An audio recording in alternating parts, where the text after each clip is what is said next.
Struggling to discuss sex and intimacy with your partner? Not feeling met, seen, or heard in your relationships? I'm Janelle. And I'm Andrea. We're two midlife mavericks sharing our own experiences. Messy AF and no regrets. With marriage, divorce, polyamory, and pleasure. We've learned that when you're brave enough to figure out what you want and ask for it, with partners, friends, family, and most importantly, yourself, you'll feel more alive and free. Question everything, especially your mother's advice. There's no rom-com formula for this, but don't panic. Being alone matters. Honey, I can't miss you if you don't leave. What if your breakup could be your breakthrough? Our podcast is for brave hearts. Anyone who seeks or has found the courage to confront their fears and limiting beliefs about breaking societal norms in the spirit of finding their truth. If you're seeking permission to be brave in your relationships and want to feel less alone along the way, we got you.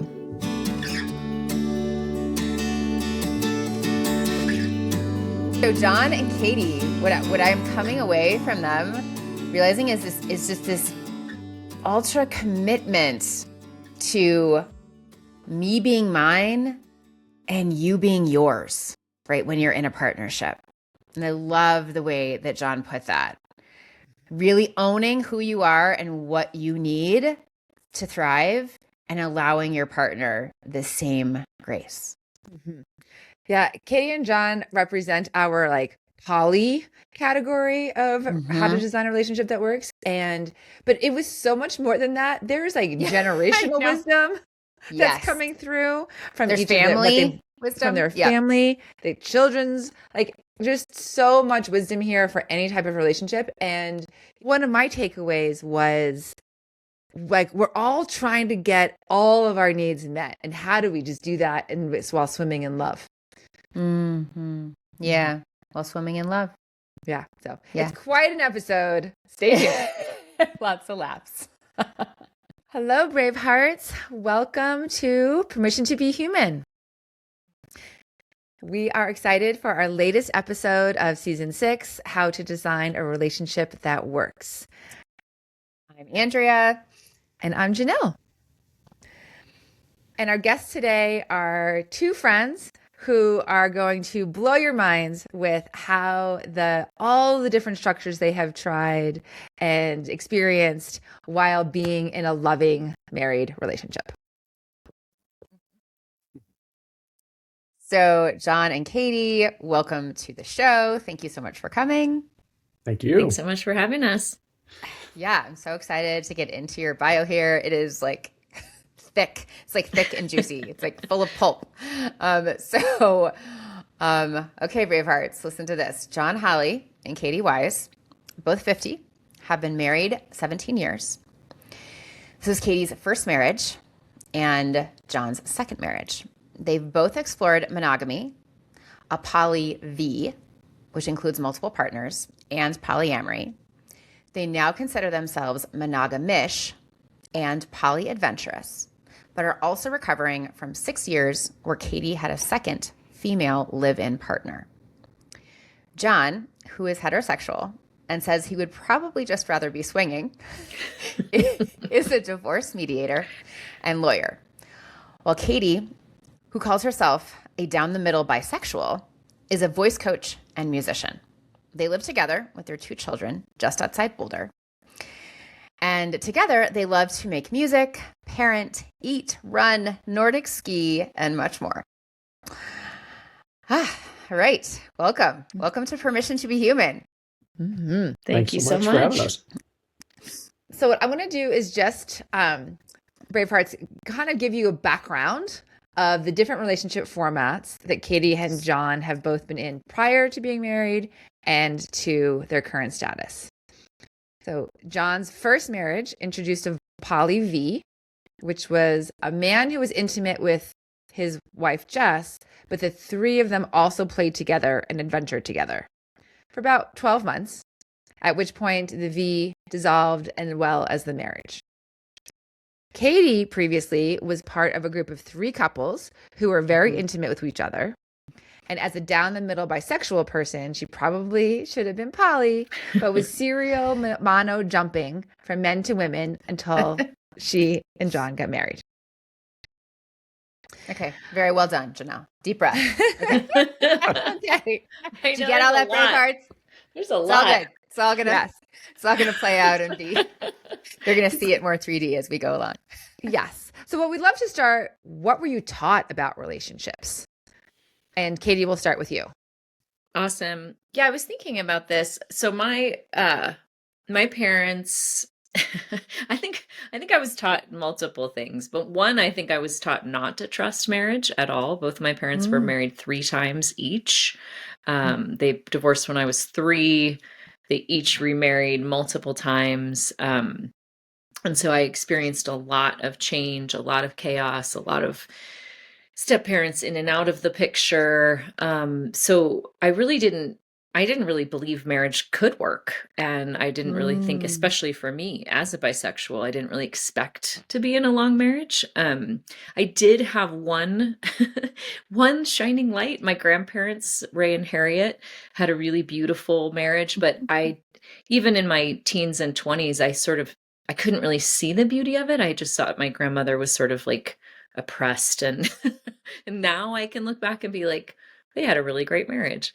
But it wasn't necessarily like a passionate connection. It was like this deep friendship. And then my other set of grandparents, my grandfather was completely abusive. So I think, and as we navigated different relationship structures, it was like, yeah, I wish there was like grandma and grandpa and grandma's girlfriend. Just like there's nothing like that, That'd be so great. Oh my gosh. But this is why you're creating your own path, because apparently that's Right. what you're doing. Kids You're are going to gonna do have that. Right? Our kids will be like, oh Lord, yes, this is what we grew up with. Yeah. Okay. Thank you. So John, what was for you? Yeah, I mean, in some ways similar to Katie, her story about her grandparents. My parents were also in a long monogamous marriage. They just recently passed away within 3 months of each other a couple of years ago.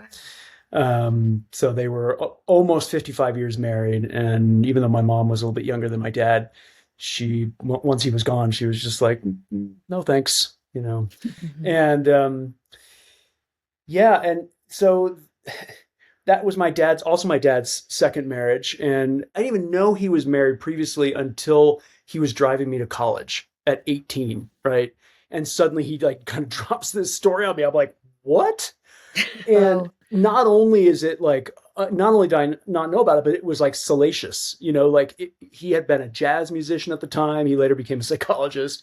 He basically married a jazz singer, this like sexy, soulful singer who was also an alcoholic, and tried to run him over with her car. And I learned about it. And then years later, this woman reaches out to me on Facebook named Jody Holle. And I'm like, is this some cousin of mine? And it turns out that's his ex-wife. 50 something years later, she's like kept his name.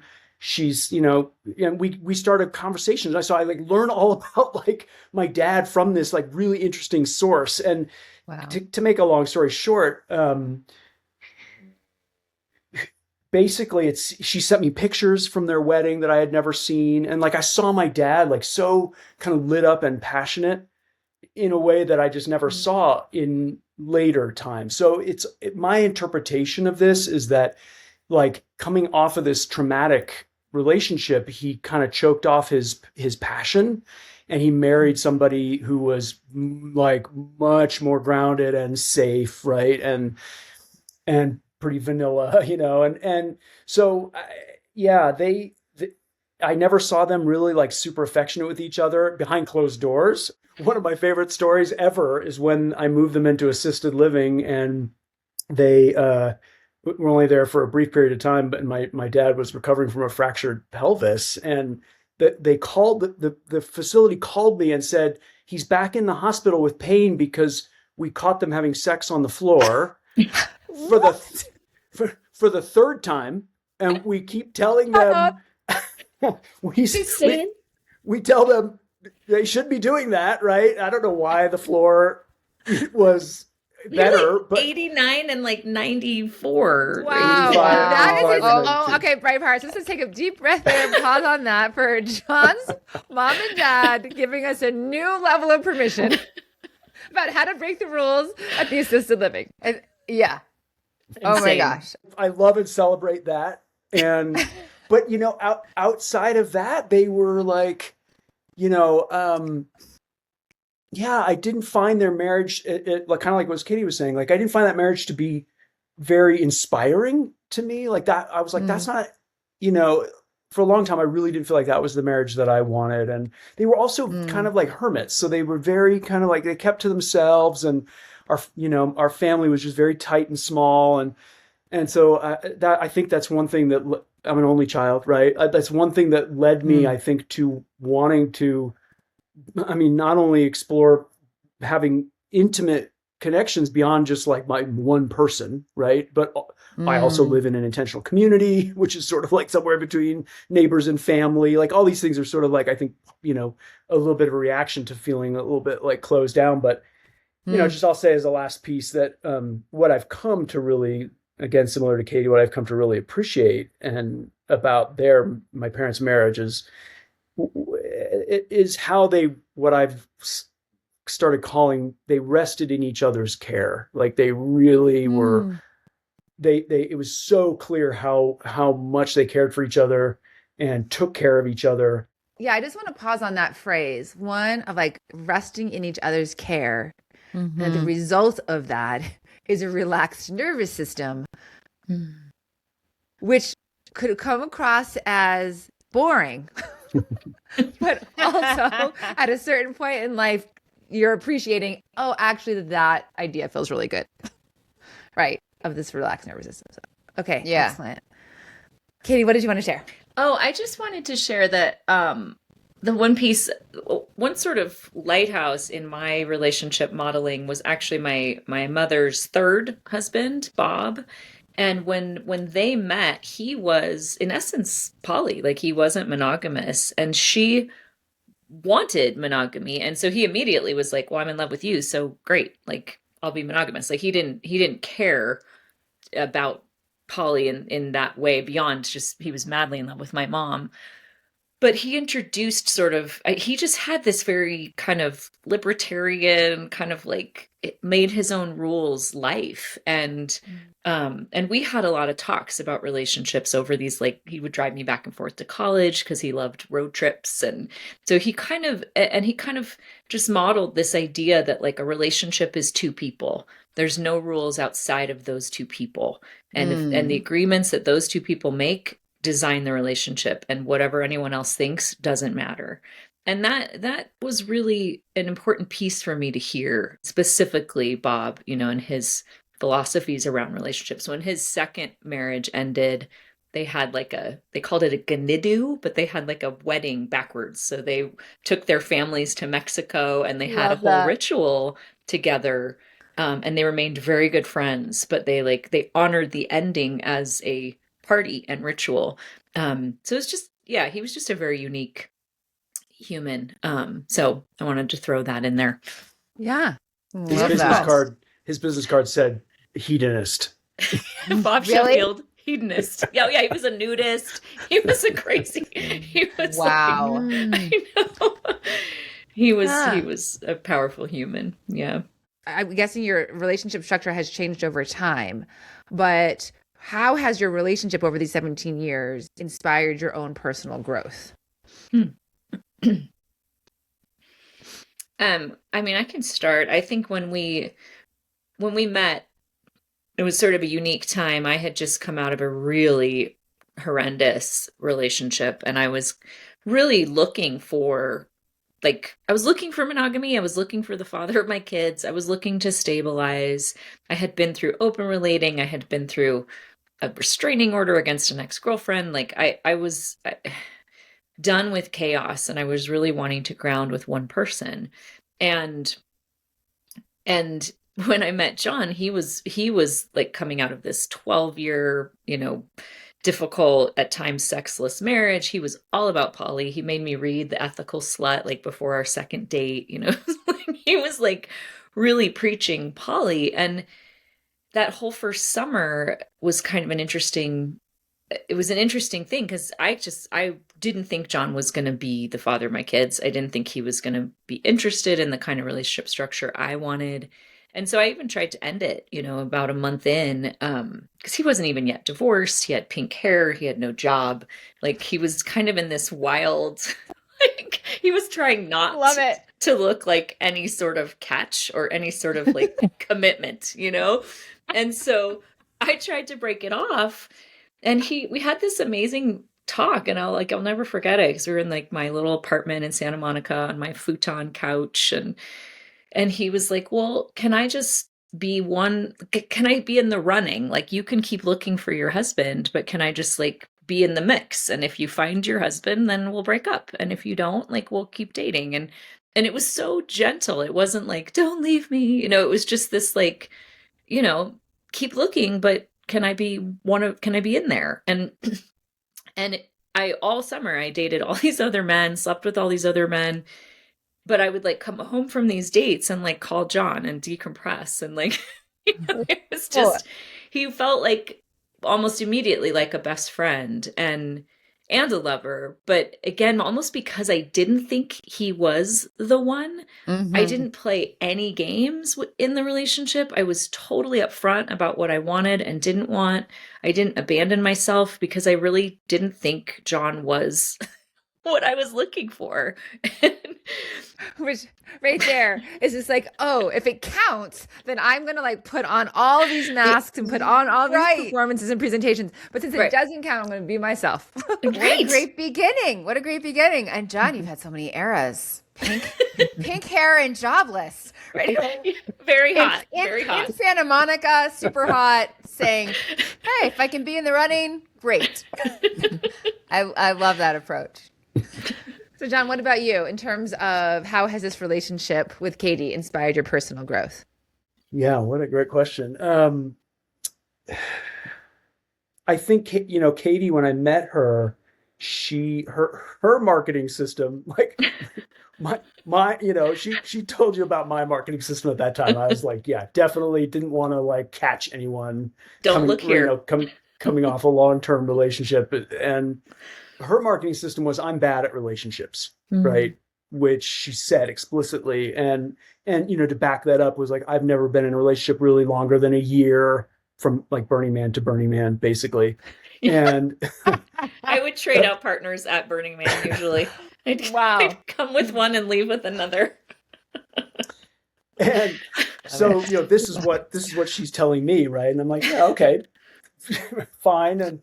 But like, as time's going by, right? And yeah, we're so honest with each other. We're so like, it's the kind of friendship that, that you want to just check in on like everything about. And I'm like, over time, I'm like, I'm not feeling this like you're bad at relationships thing. I actually think that's not true. And because I think this relationship is actually really awesome. And the other thing was that the way she talked about relationships was like the most inspiring like way I've ever heard anybody talk about it. Right. Like, she sort of like accepted my kind of like philosophy around keeping things open and free, but she would stand for her vision of like what monogamy could be, right? That it could be this place where you can sort of have a foundation to build a really extraordinary life. And, and at one point, this was actually out at Burning Man, we were just like journeying together, and she said, what she said was, I have infinite selves. And so it's like, I think that the trap, maybe jumping ahead a little bit, but I think the trap of, the non-monogamy practices can be like, okay, this person doesn't meet me in some particular way, so I'm going to go look to connect with somebody else to get met in this particular way.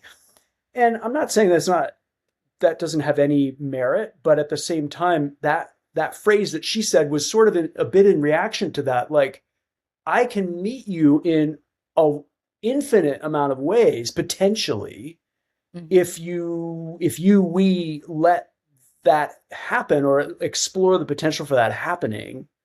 And so I think that was also, yeah, that was just a big mindset shift for me that she laid out. And it's like, yeah, that to me has been part of like what has like a foundational kind of concept for our relationship is like, we're going to explore meeting ourselves, even if it's in new ways that we wouldn't necessarily have known or known to look for, but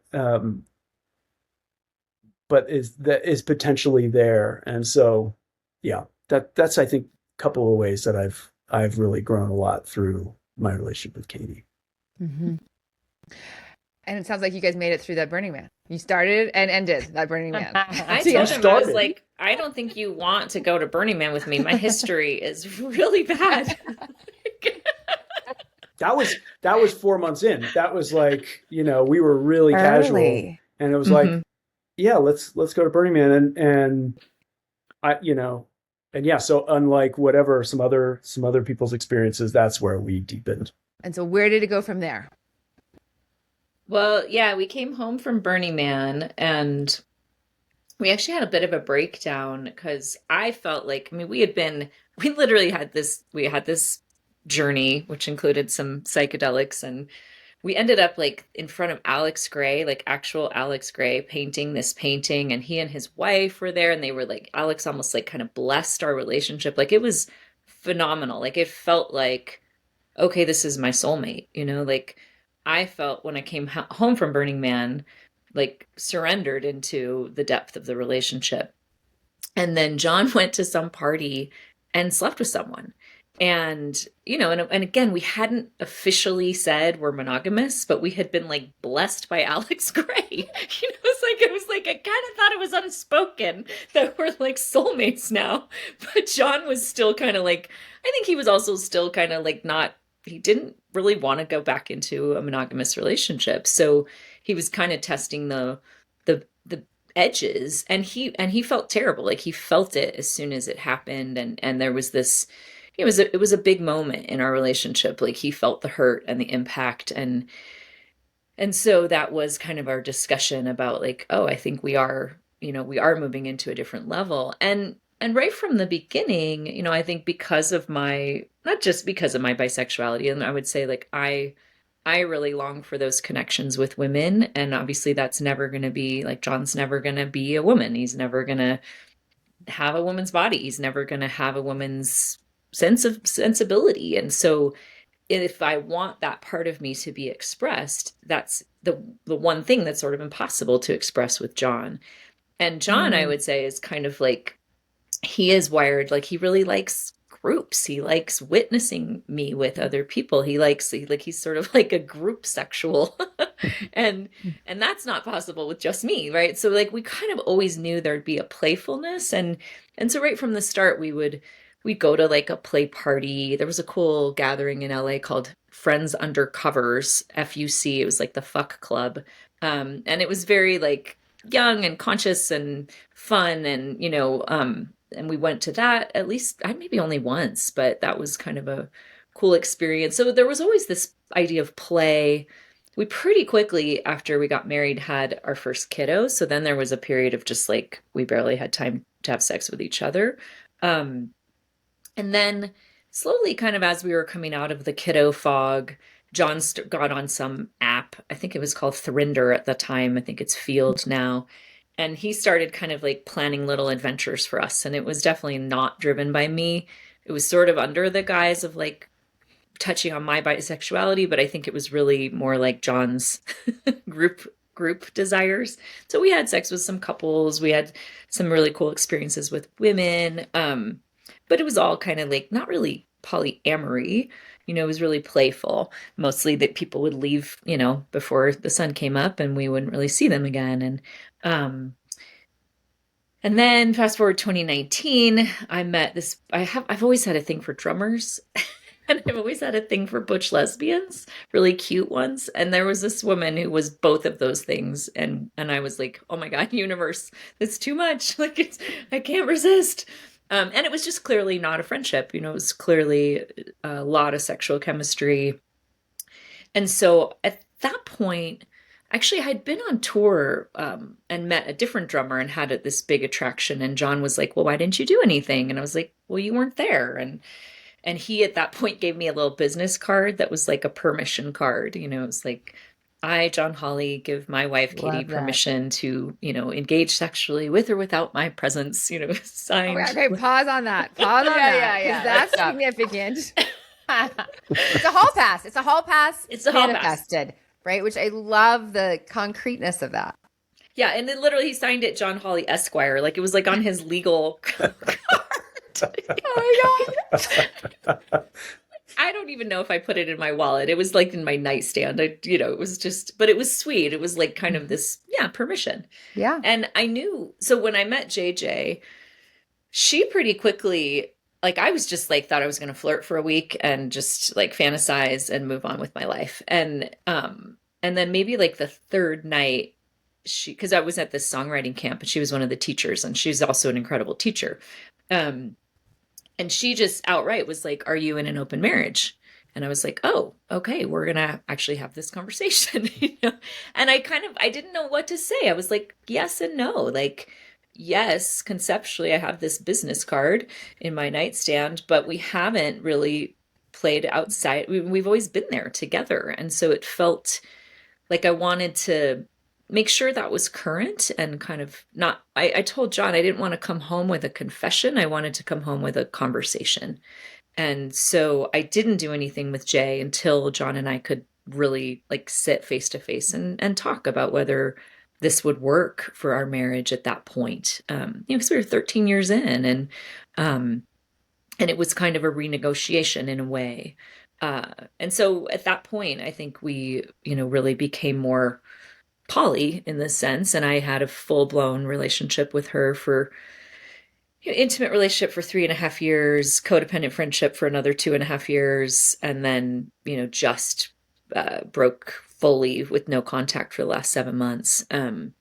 So that's been interesting. And then I would say we're kind of in what I've said is like poly recovery because of some of the intensity of the places that relationship pushed our marriage but I think now I also feel like I'm kind of like, I can't necessarily just fit myself back into the box of a mono, non-queer marriage. Like, not that it was always an outside the box marriage, but it's like, I do still long for those deeper connections. And that's not really something that I would be met with swinging, for instance. So I don't know. I think we're kind of in a reevaluation and curiosity place. I want to just deepen on one part there because it sounds, you said describe the relationship with Jay. But I believe she actually lived with the two of you, right? And this is where this V was, right? It was that I don't think Jay and John were together, but you were all living together with your kids. Yeah, so we met August 2019. We slept together for the first time. She was then on tour for like 3 months. She's a drummer.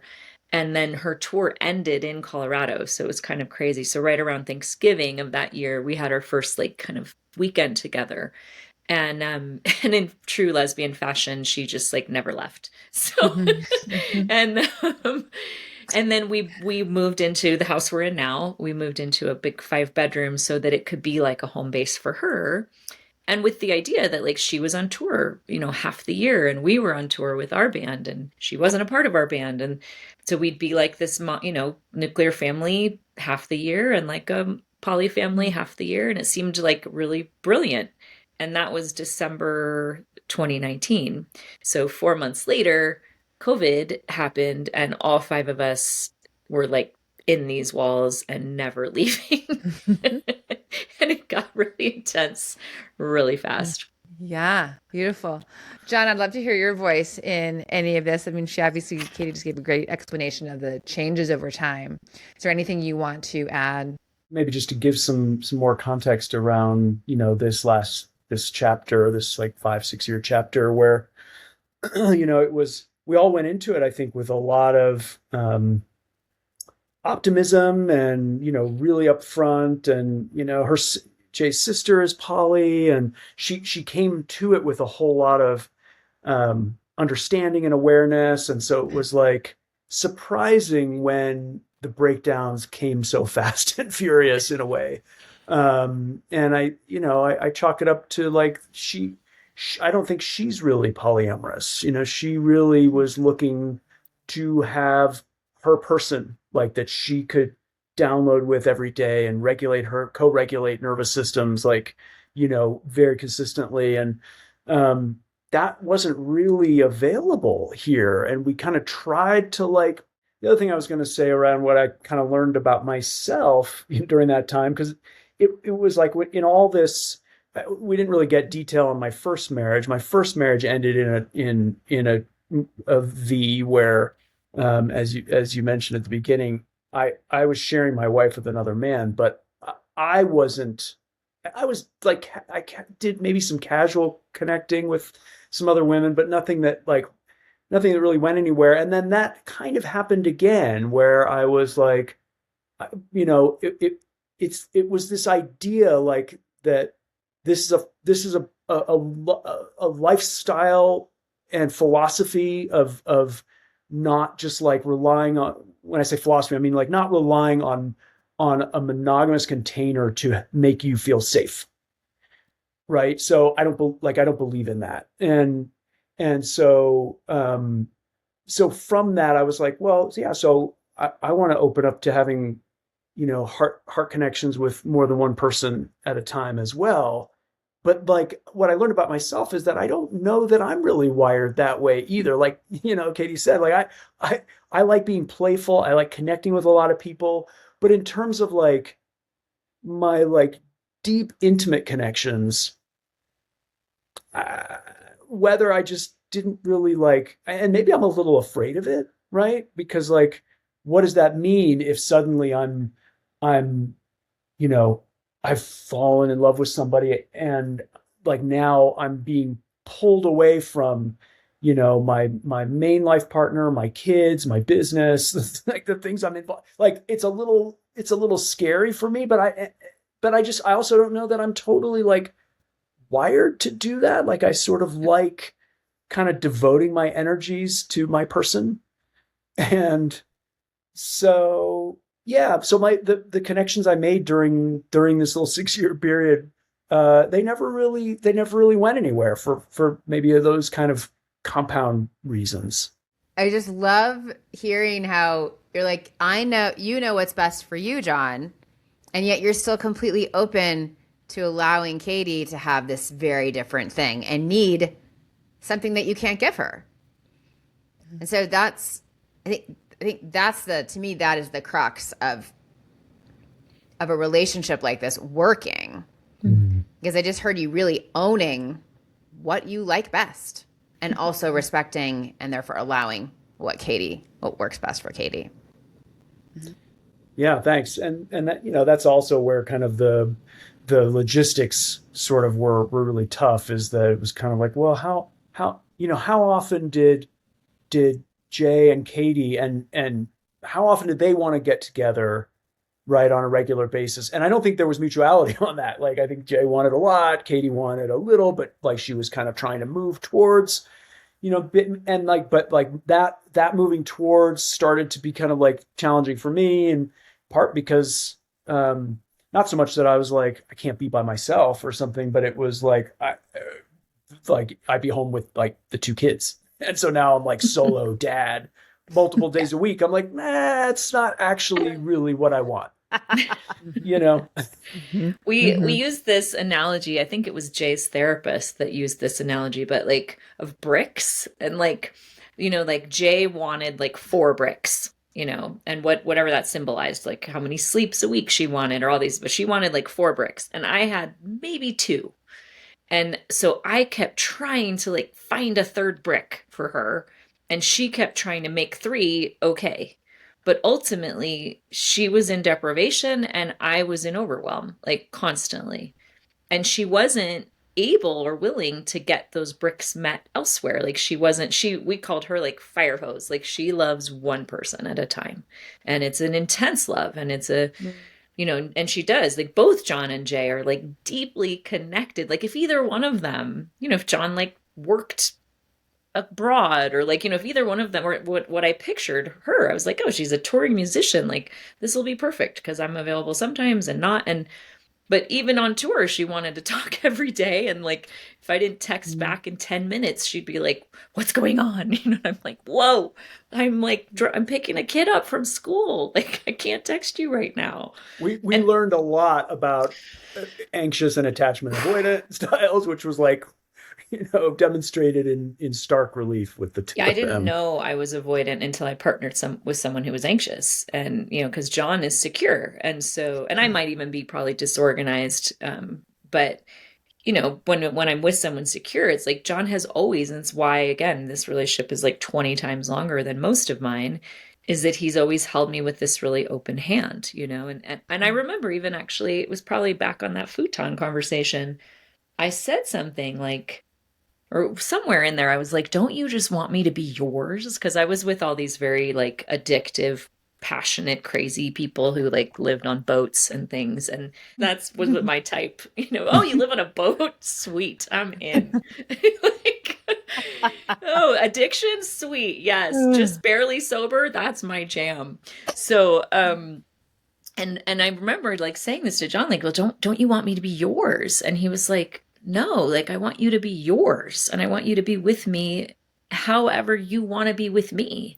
And I was like, whoa, like that's really, and that has worked for me. When you say like what makes a relationship work for me as a avoidant, abandonment issue, like slightly crazy, traumatized human, I really work well with someone who doesn't create a bunch of demands around me, but instead just makes like a big, warm, open embrace that I can't help but want to be in.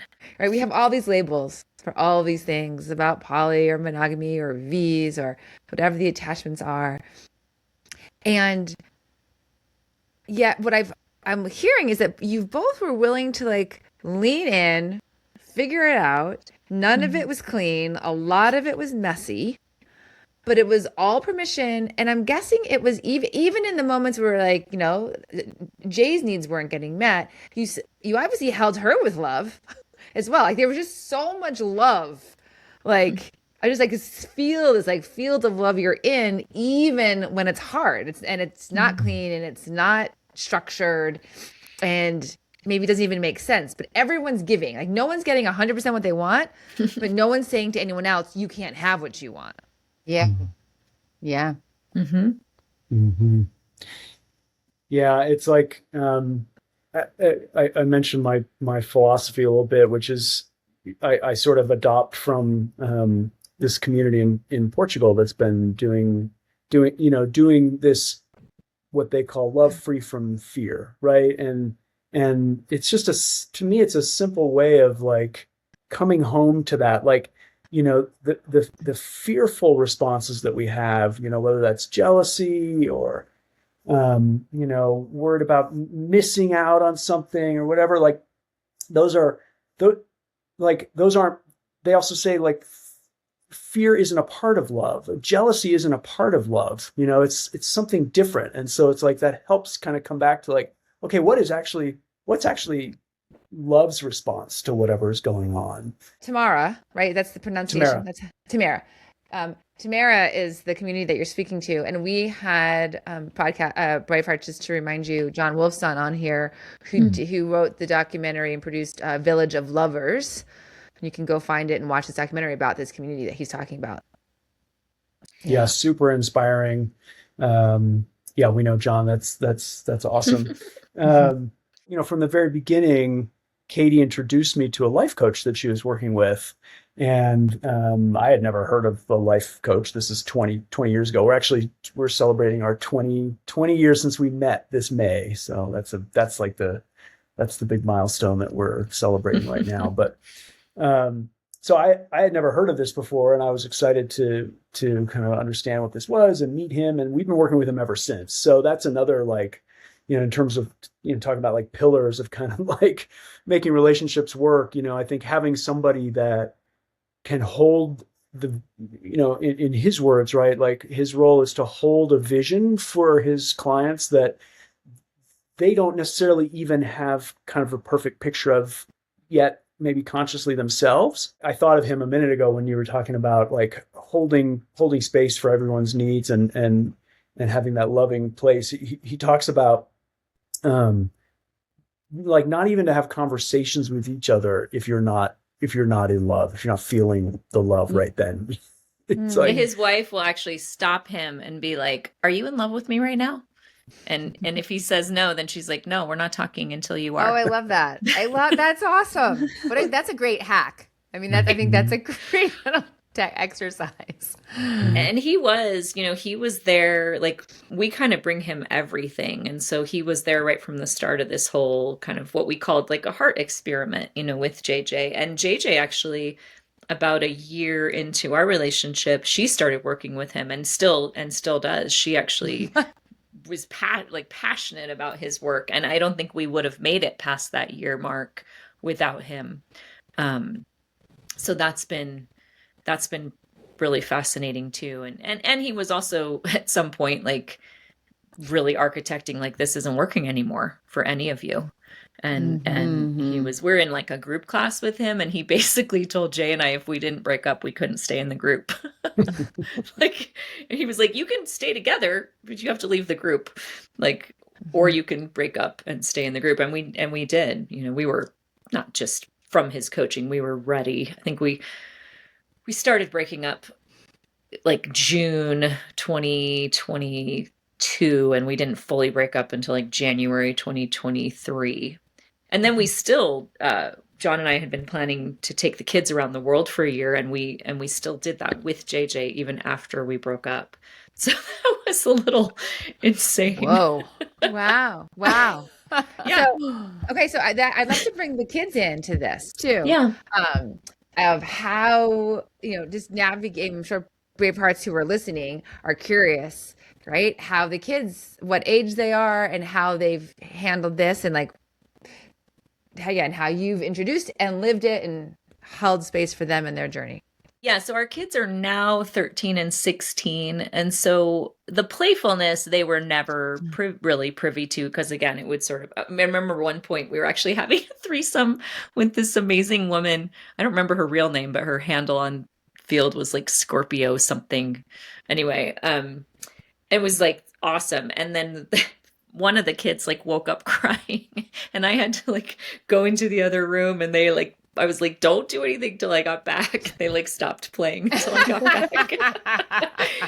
Yeah, it was wild. So that was sort of, so the kids were definitely not really privy to any of that. And we sort of got some advice. So I think they were probably they were like 7 and 10 when I met Jay, or maybe even like 6. I don't remember. Izzy was really little. And we got some advice from our play therapist, which I think was good in general, which was kind of like to not really talk to them about it until they asked. But I think looking back, and she also had a thing of like, if someone's not going to be in our life for more than 6 months, don't loop them in, because John was kind of like, I'm going to introduce them to this woman that I've been on 2 dates with. And I'm like, no, like that doesn't feel right. But I think based especially on our son and his emotional intelligence, I feel some regret about how things went down, because he started to key in to what was happening, and he thought I was having an affair with Jay and that John didn't know about it. And so when he finally asked, we immediately had a conversation, all 3 of us, like John and our son and me. But I don't know how long he was kind of living in that. And I was literally like, I have never lied to your dad, not once. Like, I never would. Like, that's, our relationship is totally based on honesty, and we did this whole thing from day one together. But I would say the positives, Jay was kind of like a big brother to Phoenix because she's sort of like a 14-year-old boy, and so she and he were like probably the cleanest relationship in the whole house. Like they just would go like on all these adventures together and like indoor skydiving and like, Jay has a one wheel and like she's just kind of like super cool. And now actually, as we're navigating the breakup, or sort of the full energetic breakup, I've been really explicit with the kids and with her that like I want those relationships to continue because I had the experience of like a stepfather that was a massive part of my life for 8 years, 7 to 15, and then like nothing for decades. And I think that was a huge loss. Obviously, Jay wasn't like a full step parent, but she kind of was too.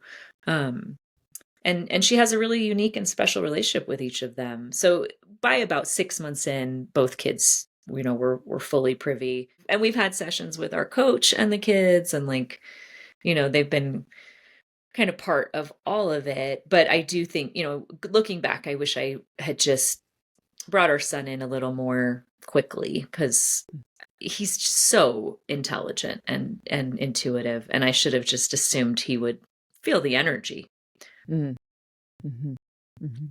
Beautiful.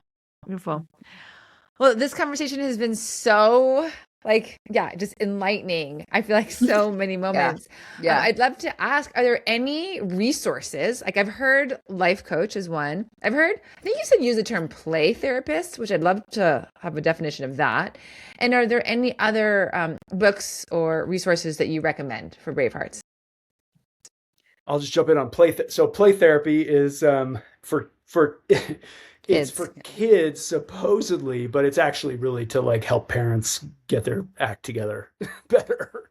Our son actually said, her name was Tasha Medley that we went to, and he said, I go to Tasha's and I play with toys, and then Tasha teaches my parents how to be better parents. Wow, interesting. Yeah, quick sidebar from that. She did some intake questionnaire kind of stuff with Katie and I, and after like talking to me for half an hour, she's like, "Yeah, you have some hypoarousal stuff from your upbringing, and that's why your son is triggering me." And so I went to therapy myself to like work through that, and suddenly my son's not triggering me anymore. He didn't change. I just like learned something about what was going on there, So yeah, that's play therapy. The book that was kind of our Bible. I mean, we read More Than Two, which had a couple interesting things. Like I remember one of the analogies in there was about gardening and like how, if you're like gardening, you might try to like have a little mint plant in a little pot, but then it like takes over a whole bed, right? And like the same with relationships. You can't like I could be like, I want a comet, I want something like that just fits like one weekend a year, but then like hearts are involved. But then I would say the book that really became kind of our Bible was Polysecure by Jessica. I'm actually looking at it. Jessica Fern. It's sitting like right on my shelf is Polysecure and then The Fifth Sacred Thing and then some book about prana. But yeah, Polysecure was super, like I would say the first half of Polysecure is really for anyone, just in any kind of relationship structure to learn about attachment and needs and communication. And then the second half is more kind of poly focused. But yeah, having an outside coach, because with John and I, it's like we've always had like there's places we can figure stuff out on our own, and then there's places where we're both fucked up and poly, I mean, if you want to expand your consciousness and transform as a human, become polyamorous. Like there is nothing that would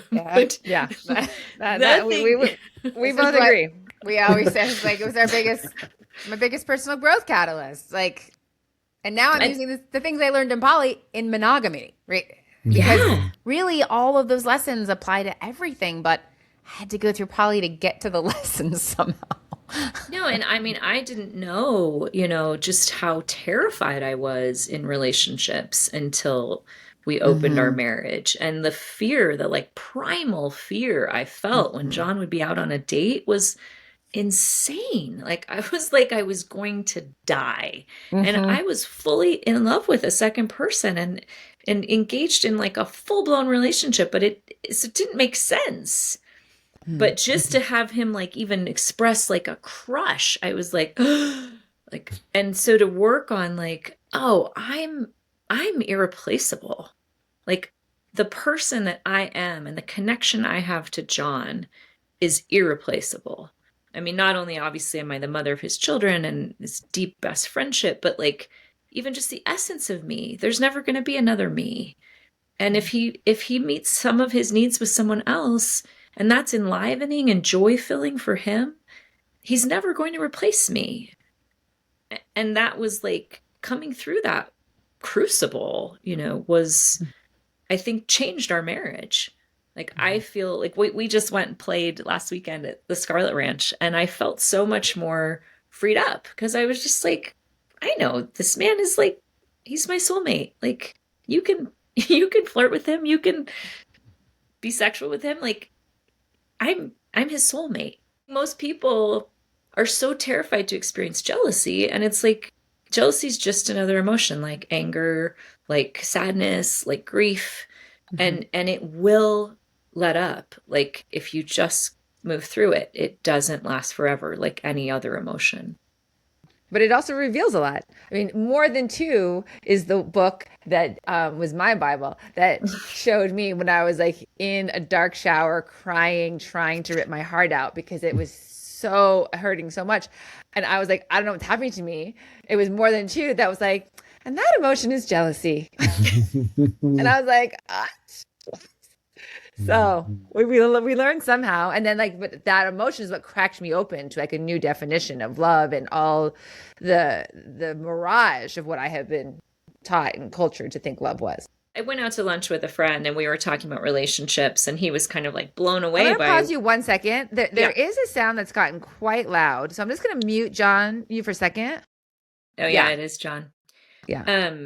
Yeah, I was out to lunch with this friend, and he was kind of blown away by our relationship journey. And we haven't seen each other in 30 years. I actually dated him when I was like 20 and he was 29. And it turned out he'd had 2 affairs. And so I was just like, like we think poly is so shocking, but so many marriages are people are having multiple relationships. They're just not having them ethically. And so we seem like these kind of, I don't know, sluts or pioneers, depending on your philosophy. But people have been sleeping with other people since the dawn of time.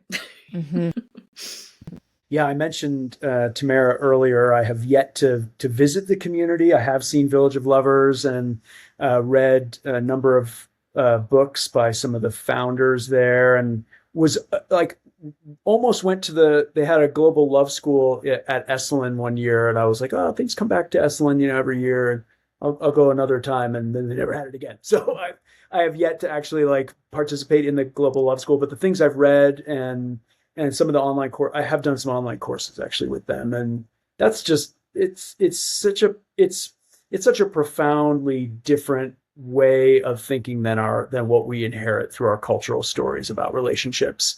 That they're really like they're really exploring, kind of a different culture around relating, and that's held by a community, not just like, oh, this is a private affair, that we're like having to navigate ourselves. So, they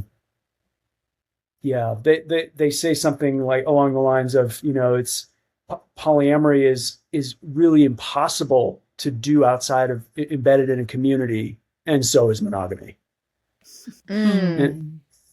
So the community basically being in relationship requires community, regardless of what the format is. Yes. Yeah, love it. Oh my goodness. Thank you two so much for being so open, so transparent, for being both pioneers and sluts, and for just sharing that like love spills out of you, and that you're willing to be in the mess of it and the beauty of it, and in the community of it. I had just found our conversation so engaging. So thank you. Yeah, thank you guys so much. Yeah, this has been amazing. You're very articulate and Yeah, just really appreciate it. So thank you. So before we close, I would love to hear the name of your band. So if anyone wants to go hear you guys perform, but then also John, as a mediator for families and couples, would love to have Brave Hearts be able to find you. Janelle, as you said, I'm a mediator for families, basically. So folks getting into marriage, a lot of them restructuring, right? Getting out of a legal marriage into something different. And so I'm really grateful to be able to do that work, help them navigate the legal landscape without having to like go talk to lawyers individually, which is just it can be a really damaging thing. We started our business about a little over 10 years ago in Boulder. We're Conscious Family Law and Mediation. So you can find us at consciousfamilyfirm.com. Okay, consciousfamilyfirm.com. Beautiful. Yes. And then Katie, what's the name of your band? Yeah, so I have a band, which actually John is my bass player and singer, one of the singers. And I sing and play keys and acoustic guitar and harmonium, and it's called Katie Wise and Bhakti Explosion. Yeah, and we can be found at bhaktiexplosion.com. And and we're streamed on all the platforms. I'm also a voice coach, really helping people find their voice, both in their singing voice, but also their voice in the world. So I'm very love to help people heal their throat chakra and find their true voice. Beautiful. Beautiful. Thank you. Thanks, Brave Hearts, for listening. We'll see you next time. Bye-bye for now. Thank you guys so much. Thanks so much. Hey, Brave Hearts, looking for permission? Work with us. We offer Brave Heart coaching. Follow us on Instagram. Meet us in real life at a Brave Heart conversation. Subscribe to our newsletter. Do all this and more at our website, permissiontobehuman.live.